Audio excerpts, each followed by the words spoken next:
In his anti-Semitic book on the Jewish question, Karl Marx said, "What is the worldly cult of the Jew? Huckstering. What is his worldly god? Money. Money is the jealous god of Israel, besides which no other god may exist." He also says, Christ drove the Jewish money changers out of the temple, and that the money changers of our age enlisted on the side of tyranny happened again to be Jews is perhaps no more than a historic coincidence. We discern in Judaism a universal anti-social element of the present time. As soon as society succeeds in abolishing the empirical essence of Judaism, huckstering and its conditions, the Jew becomes impossible because his consciousness no longer has an object. The social emancipation of the Jew is the emancipation of society from Judaism. Karl Marx also hated on individual Jews personally, such as his words against Joseph Moses Levy, the publisher of the Daily Telegraph. The Weekly Mail maintains that, although Levy really fools no one, he has changed I into Y, and it is true that among the 22,000 Levites whom Moses counted in the journey through the wilderness, there was not a single Levi who spelled his name with a Y. Just as Edmund Simon spares no effort to be regarded as belonging to the Romance people, so Levy is determined to be an Anglo-Saxon. Therefore, at least once a month he attacks the un-English policies of Mr. Disraeli. For Disraeli, the Asiatic mystery is, unlike the Telegraph, not an Anglo-Saxon by descent. But what does it profit Levy to attack Mr. Disraeli and to change I into Y when Mother Nature has inscribed his origins in the clearest possible way right in the middle of his face?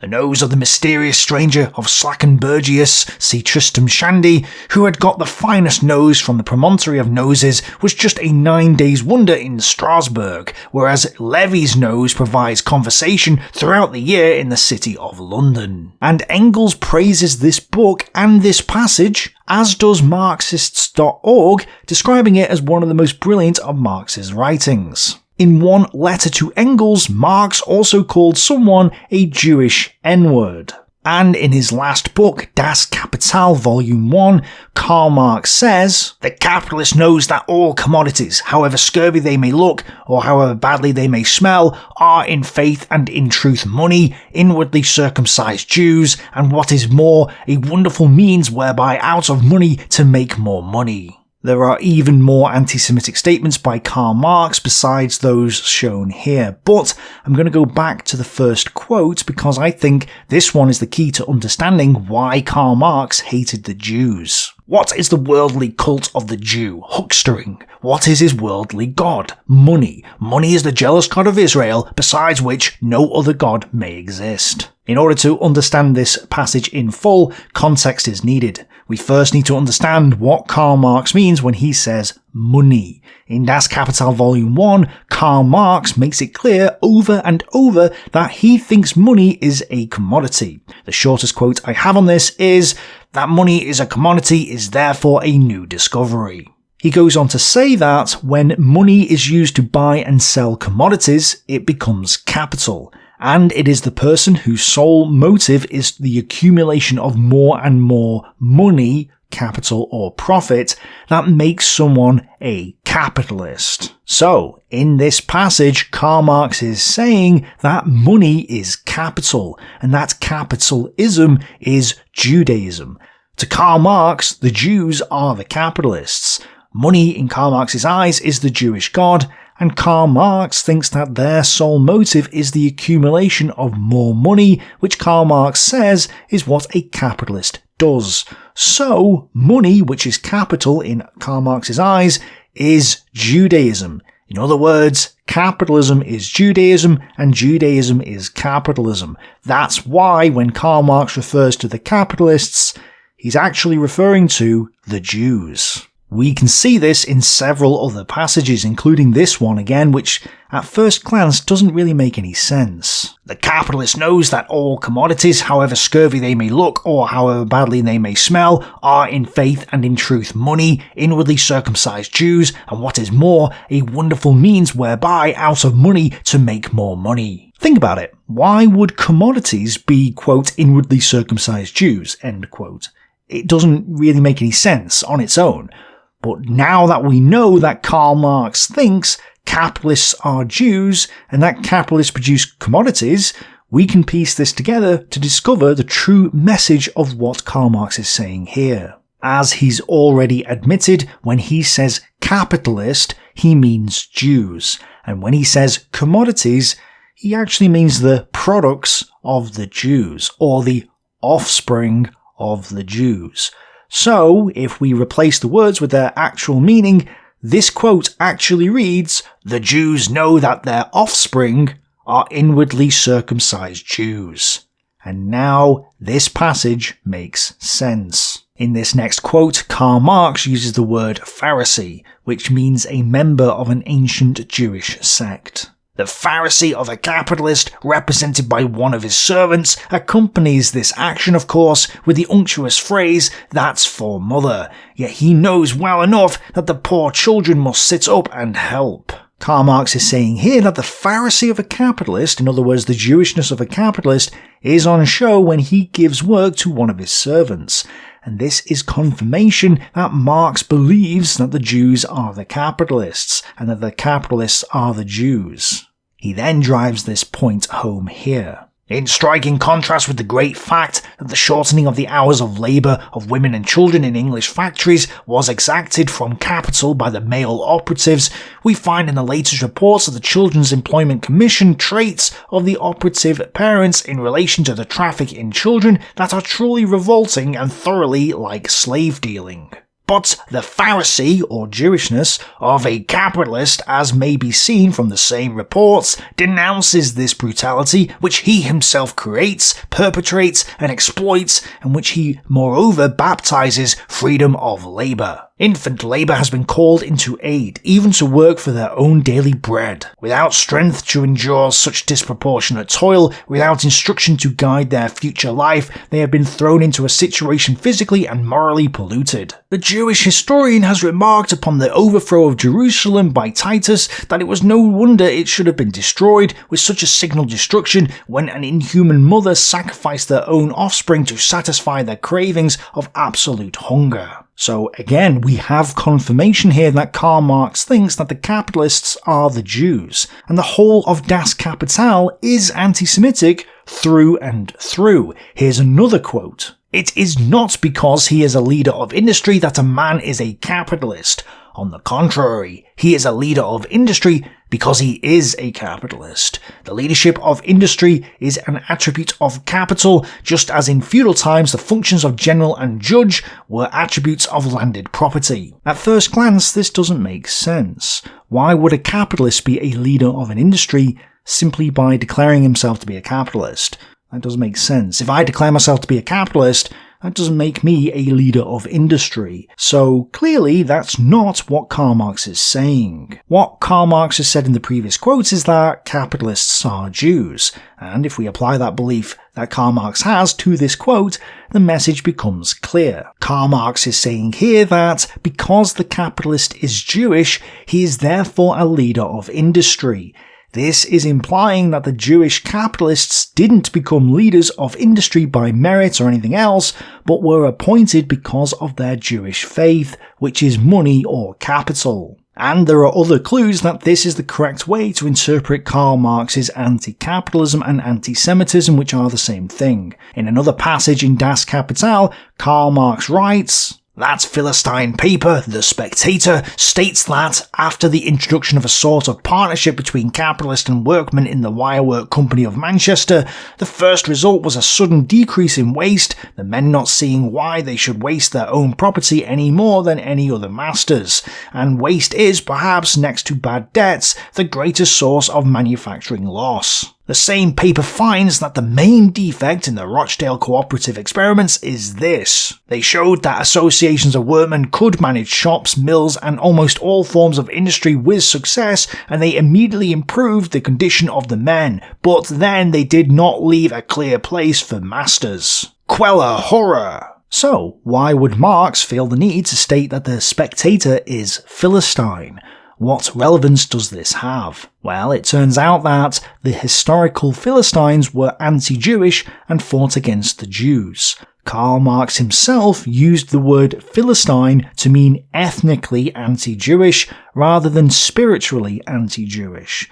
So, Marx is pointing out that the ethnically anti-Semitic newspaper, The Spectator, is praising the fact that the socialist experiments in Rochdale had left out the Jewish masters. Its hatred against the Jews and its praise of socialism gets rid of the Judeo-bourgeois class, and Karl Marx is on board with that, which is why he sarcastically says that the main defect, meaning it wasn't really a defect, was that it got rid of the Jews, and then says source of horror at the end, as in shock, horror, really, meaning, of course, socialism got rid of the Jews. So I think it should be quite clear to you all by now that Karl Marx uses the word capitalist to hide the word Jew, as a way to hide his anti-Semitism in plain sight. His greatest book, Das Kapital, The Capital, means the money commodity in Karl Marx's own words.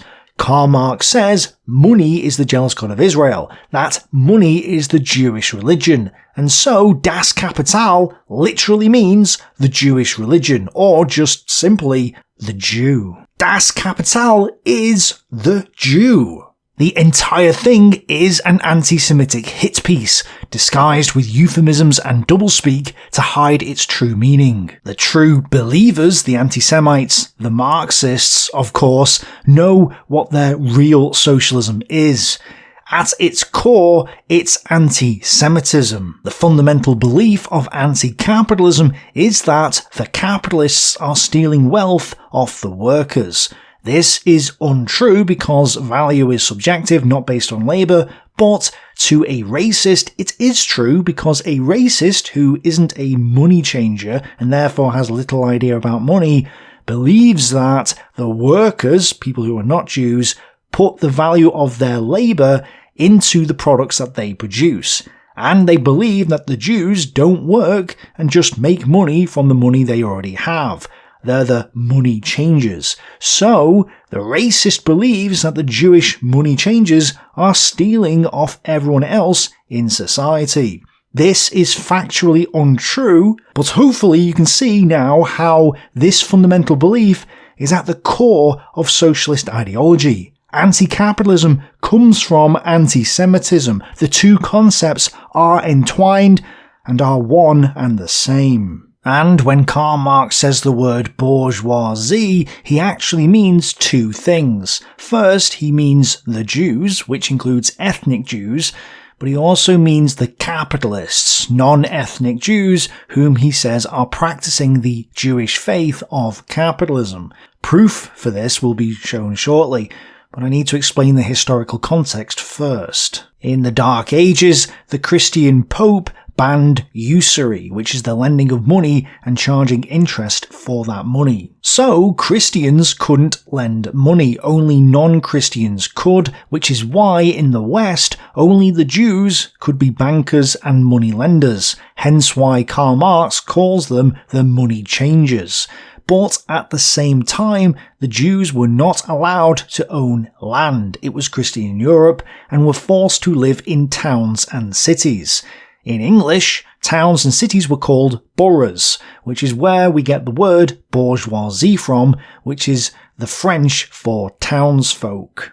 So, historically, due to old-fashioned anti-Semitism, the Jews were a major element of the bourgeoisie. This is why racists like Karl Marx believed that the Jews were the bourgeoisie and that capitalism was Jewish. It's old-fashioned anti-Semitism which dated back to the medieval period. And I know that some Marxists will claim that it is anti-Semitic to point out that historic racism led to the Jews being the bourgeoisie. No, denying that old-fashioned anti-Semitism forced the Jews to become the bourgeoisie is anti-Semitic. It was because the Jewish people were forced to live in towns and practice usury as a result of anti-Semitism that gave Edward I of England the excuse to murder half the male Jews in England in 1279. Every single Jewish adult male in England was seized and imprisoned, at least 600 individuals out of a total community of only 2,000 to 4,000 people. They, it seems, were the special target of the sting operation. Of course, the Jews had a long-standing dominance of the money and metalworking trades, so to some extent an investigation into coin clipping was bound to focus on their activities. But Edward's readiness to believe that all Jews were involved in devaluing his currency and the disproportionate conviction rate of Jews and Christians tells us that there was a darker dimension to the story. Early in the new year of 1279, when the trials of the accused began, some 29 Christians were hanged for their crimes, but around 10 times as many Jews suffered the same fate. In his drive to improve his finances, Edward executed half of the adult males in a minority population. Almost incidentally, he had committed the single biggest massacre of Jews in British history. So, just to clarify this to the anti-Semitic Marxists, denying that old-fashioned anti-Semitism forced the Jews to become moneylenders and forced them to move into towns to become the bourgeoisie is anti-Semitic. Denying that that was what happened is anti-Semitic and is a denial of historic anti-Semitism. But anyway, because of historic anti-Semitism, Karl Marx had good reason to believe that a significant portion of the bourgeoisie were the Jews. We can see this here. The essential conditions for the existence and for the sway of the bourgeois class is the formation and augmentation of capital. If capital is money, and money is the jealous god of Israel, which Karl Marx has said, then the bourgeoisie who accumulate capital are Jews, at least in faith. So this passage confirms that the bourgeoisie are, in faith at least, Jewish. But this next paragraph is striking. While this true socialism thus served the government as a weapon for fighting the German bourgeoisie, it at the same time directly represented a reactionary interest, the interest of German Philistines. Okay, there's that word again, Philistine. As explained earlier, Karl Marx uses this to mean ethnic anti-Semites, in other words, racist anti-Semites, rather than spiritual anti-Semites like Karl Marx. So, Karl Marx says here that, while the German government used a fake socialism to fight the German Jewish bourgeoisie, at the same time all this did was benefit the German racist anti-Semites. This requires a bit of context, so let me just explain. For starters, just because they were anti-Semites doesn't mean that they were socialists in the way that Karl Marx thinks socialism is. That's why he puts the true in quotes, implying that this German version of socialism is fake socialism. He therefore means that the German ethnic anti-Semites, basically proto-Nazis, aren't real socialists and are a reactionary element and are against socialism. He says that while these so-called German socialists did fight against some of the bourgeoisie, the Jews, they were doing so for their own bourgeois interests only. In other words, they were still Jews in faith because they were capitalists in hiding. So Marx is saying that German anti-Semite socialists, or proto-Nazis, are fake socialists. He's saying that they're bourgeoisie in disguise, even if they fight ethnic Jews, which is what socialism does, and what he is praising. This is confirmed in this next quote. And on its part, German socialism recognized more and more its own calling as the bombastic representative of the petty bourgeois Philistine. It proclaimed the German nation to be the model nation and the German petty Philistine to be the typical man. To every villainous meanness of this model man, it gave a hidden, higher socialistic interpretation, the exact contrary of its real character. So yes, Karl Marx is rejecting the old German anti-Semitic fake socialism because, even though they were anti-Jewish, they were ultimately bourgeois in faith themselves. This, of course, confirms Karl Marx's hatred of the Jews and of the Jewish faith. That's why he says, the immediate aim of the communists is the same as that of all other proletarian parties. Formation of the proletariat into a class, overthrow of the bourgeois supremacy, conquest of political power by the proletariat. Yes, Karl Marx wants to overthrow the bourgeoisie. He wants to overthrow the Jews.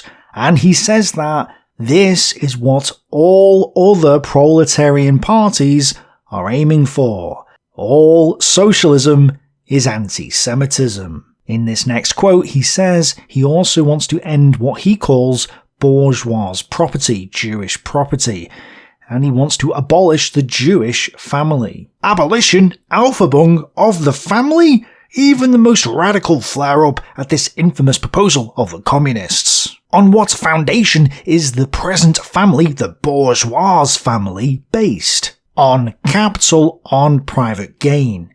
In its completely developed form, this family exists only among the bourgeoisie. But this state of things finds its complement in the practical absence of the family among the proletarians, and in public prostitution. The bourgeois family will vanish as a matter of course when its complement vanishes, and both will vanish with the vanishing of capital. Note that it's only the Jewish family he wants to abolish, not the idea of family itself. And what's interesting is that Karl Marx wasn't calling for the abolition of money or even of capital in the purely economic sense that he used it. He actually called for a central state bank, which obviously can't happen without money. The proletariat will use its political supremacy to wrest by decree all capital from the bourgeoisie, to centralise all instruments of production in the hands of the state. Oh, but state control isn't real socialism. No, because anti-Semitism is real socialism, and state control is a means to abolish what the socialists believe is the Judeo-capitalist order. Your god, Karl Marx, has made that clear. So, next time one of these anti-Semites claim that state control isn't real socialism, I'm going to say, you're right. Anti-Semitism is real socialism, and I'm really glad you gave me the opportunity to clarify that to you. Anyway, Karl Marx is calling for the workers to steal directly from the Jews, and then they will call for the centralization of credit in the hands of the state by means of a national bank with state capital and an exclusive monopoly. Gee, you know, I always thought that Marxists hated monopolies. That's what they always claim. And yet, here's their master calling for monopolies. And I thought that they didn't want state capitalism. And yet, their god, Karl Marx, is calling for state capitalism. Gee, that's strange, isn't it? It's almost like these morons haven't even read Karl Marx, or are just lying. Also, Marxists will claim that they're against money. Okay then, what's the purpose of a state central bank if money has been abolished? Oh, that's right, because money won't be abolished under Marxist rule. Only the so-called Jewish practice of buying things to sell them on for profit will be abolished. The state central bank is there to destroy the supposedly Jewish practice of accumulating money. And this is the whole point of socialism. All socialism is anti-capitalism, and all socialism is therefore, at its heart, anti-Semitism. No wonder Goebbels declared 80 years later that all socialism is anti-Semitism. Karl Marx and Hitler both agree on the same essential principle of all socialisms, that capitalism and Jewishness are entwined. They believed that capitalism was bad because it was Jewish, and believed that Jewishness was bad because it was capitalist. Money was associated with Jewishness, and the solution that Karl Marx and Hitler came up with to defeat Judeo-capitalism was a centrally planned economy where money, commodities, and therefore Jewishness had no place. But by doing this, by removing money and centrally planning the economy, you also remove the Jews from society. Karl Marx, just like Hitler, was calling for the removal of the Jews from society. The social emancipation of the Jew is the emancipation of society from Judaism. The way they differed, though, was that Marx was religiously anti-Semitic, while Hitler was ethnically anti-Semitic. Where Hitler was interested in your blood, which you couldn't change, Marx believed, just like Mussolini, that Jews could give up their faith in Judeo-capitalism and convert to a new faith, fascism or socialism. The Jews, therefore, like the bourgeoisie, of which they were seen as the epitome, had an option. They could convert. Mussolini said that, for most Jews, perhaps a generation would suffice for them to become proper Italians. Now, some have argued that Karl Marx was Jewish and thus this proves that he cannot be anti-Semitic. This argument falls flat on its face when the facts are known. Karl Marx never practiced Judaism himself. His grandfather had been the rabbi of Nijmegen, but his father had turned against the faith, and Karl Marx inherited his spiritual anti-Semitism from his father. If you're a racist, and just like Hitler believe that human subspecies exist, even though science says we all come from the same tribes in Africa roughly 60,000 years ago, which on evolutionary terms isn't long enough to create separate and distinct races, and so the belief in race is just that, a cultish belief. If you are a racist and believe in human races, then you may argue that Karl Marx was ethnically Jewish. Again, race doesn't exist, so this argument doesn't work. But even if we accept the religious idea that human subspecies exist, Karl Marx's main argument against the Jews is on a spiritual level, not an ethnic one. He's anti-Semitic in the old-fashioned sense, religiously anti-Semitic, not necessarily racially anti-Semitic like Hitler was. Although Karl Marx did put racism into his spiritual anti-Semitism, it just wasn't on the same level as Hitler. Also, Karl Marx was a member of the bourgeoisie, and was also against the bourgeoisie. So, he's Jewish and bourgeois, and anti-Jewish and anti-bourgeois at the same time. Just like many things in Karl Marx's life and many things he said, it seems like a contradiction to people who are logically minded.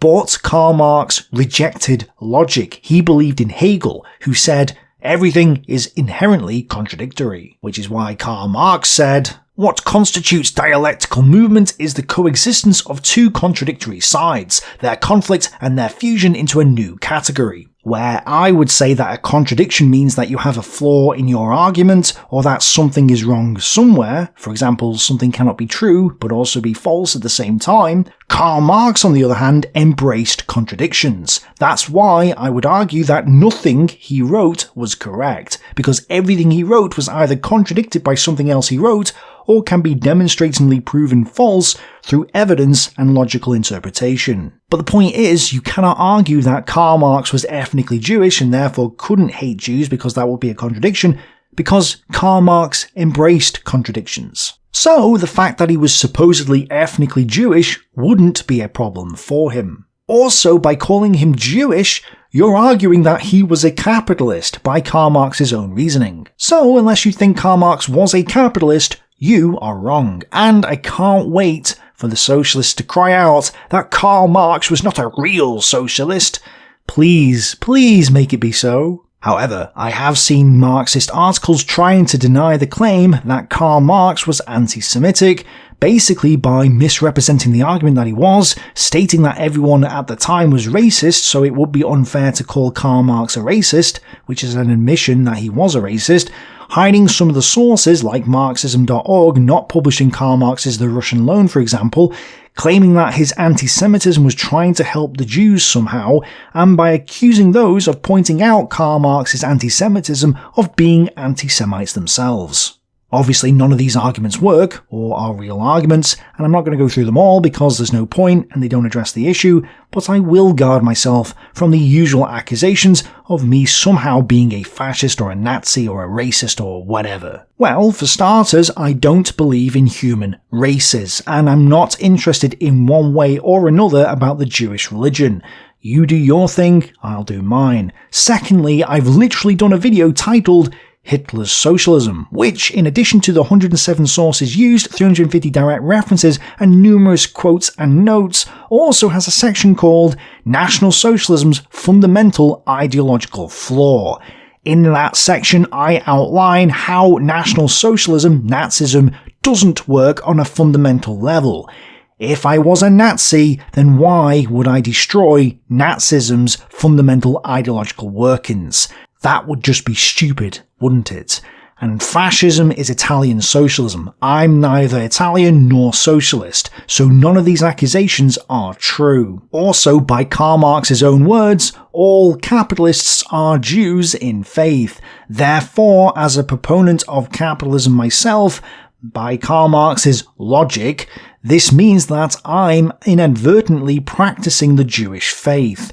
In Karl Marx's own words, I am a, quote, inwardly circumcised Jew, end quote. Therefore, your anti-Semitism is also directed at me and all capitalists and those who seek to save or accumulate money, which is Karl Marx's definition of capital. You are calling for a holocaust of the bourgeoisie, a revolution against the Jews, and yet you think that by calling people anti-Semites or fascists will somehow exonerate you from your own anti-Semitism. Well, just like all socialism, it doesn't work. In reality, just like Hitler and the National Socialists, the reason Karl Marx was an anti-capitalist was because he thought capitalism was Jewish, and he thought Judaism was capitalism. His solution to the Jewish question was to abolish capitalism and abolish the Jews. Again, the social emancipation of the Jew is the emancipation of society from Judaism. Karl Marx wants to remove the Jews from society. This is why I refer to socialists as denialists, because they are denying the historical reality and are attempting to whitewash the role of socialism in the Holocaust, which I strongly disagree with. Thanks for watching, bye for now.